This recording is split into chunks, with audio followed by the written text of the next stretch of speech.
Then she left the girl alone.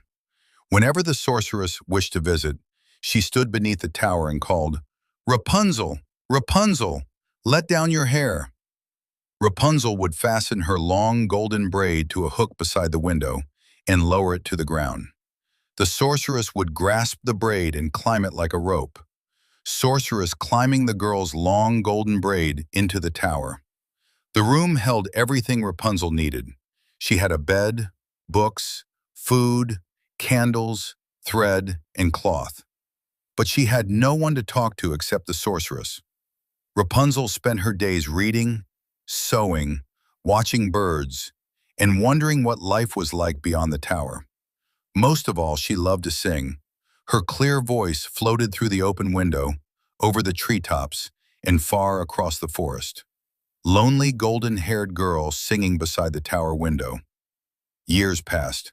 One afternoon, a young prince was riding through the forest when he heard Rapunzel's song.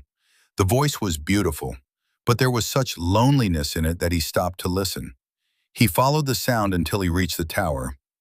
Young prince stopping in the forest to hear a distant song. The prince walked around it, searching for a door or a staircase, but he found neither. For several days he returned to the forest. Each time he listened to Rapunzel sing and searched for a way into the tower. Then one evening he saw the sorceress approaching. The prince quickly hid among the trees.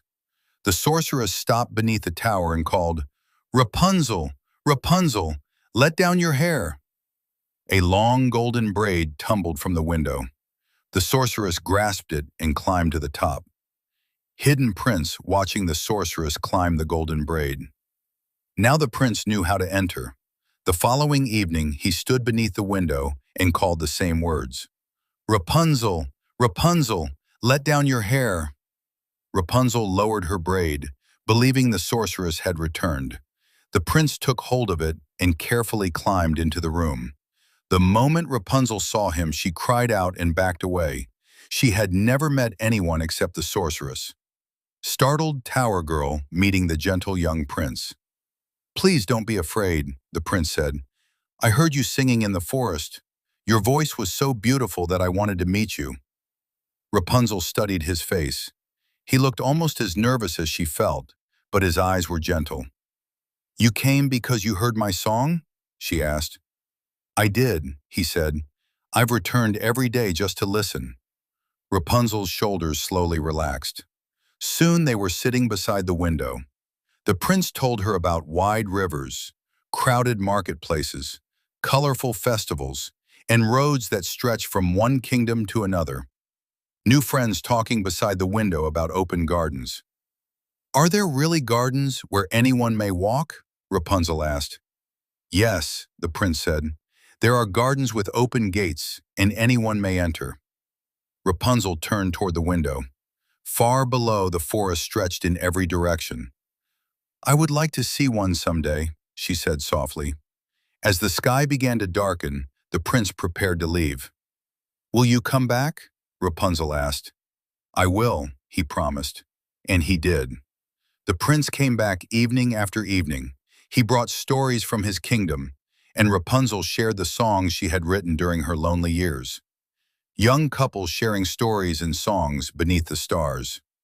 They talked and laughed beside the window until the stars appeared. As the months passed, their friendship slowly grew into love.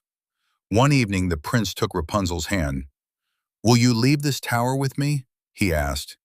"Will you come to my kingdom and become my wife?" Rapunzel's face lit up, Prince holding her hand as they planned their escape. "Yes," she said. Then she glanced down from the window. "But my hair can help someone climb up. It can't help me climb safely down." She thought for a moment. "Each time you visit, bring me some strong silk thread. I'll weave it into a ladder. When it's long enough, we can climb down together." The prince agreed. With every visit, he brought another bundle of silk. Rapunzel worked carefully, weaving the threads into a strong ladder and hiding it beneath her bed. Golden-haired girl weaving a ladder from strong silk thread. The sorceress knew nothing about their plan. Then one afternoon, Rapunzel spoke without thinking. As the sorceress climbed through the window, Rapunzel asked, Why does it take you so much longer to climb up than it takes the prince? The room went silent. Rapunzel clapped a hand over her mouth, but it was too late. The prince? The sorceress whispered.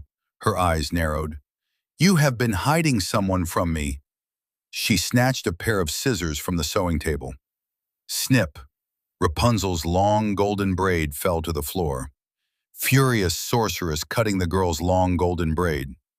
Rapunzel touched her short hair, and tears filled her eyes.